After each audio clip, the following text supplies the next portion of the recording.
এখন ক আমাকে দেশের জাতীয় খাবার কি? জাতীয় খাবার তেলে পান সুপারি হবো কি? জাতীয় খাবার কোনদিন পান সুপারি হয় না?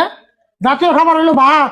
কিন্তু স্যার আমার মা যে ভাতের থেকে পান সুপারি বেশি খায় সেজন্য আমি খুঁজছিলাম। আরে খারাপ কস নাই, কিছুমান বেড়ি মানুষ ভাতের চেয়ে পান সুপারি বেশি খায়। স্যার পান তো খাই আবার জর্দা দিয়া কিরম কিরম করে দাঁত বসে। কিন্তু পান সুপারি জর্দা যতই খায়, আমাকে জাতীয় খাবার যে ভাত, এটা কিন্তু মনে রাখবেন। অবশ্য স্যার এখান থেকে মনে রাখুনি। তাহলে এখন তোর কিতাবের বাইরে থেকে একটা প্রশ্ন করুন, ভালো করে বুঝা কিন্তু উত্তর দিবি। অবর দিমনি আপনি প্রশ্ন করেন। প্রশ্নটা ভালো করে শুনিস। একটা গাধার সামনে এক বালতি পানি আর এক বালতি মদ দিয়ে হইলো, কিন্তু গাধায় মদ না খাইয়া পানিটা খাইলো। তাহলে এই ঘটনার থেকে আমরা কি বুঝলাম? ইন্তিকা স্যার বুঝা গেল জিতে মদ না খায় হিতি গাদা।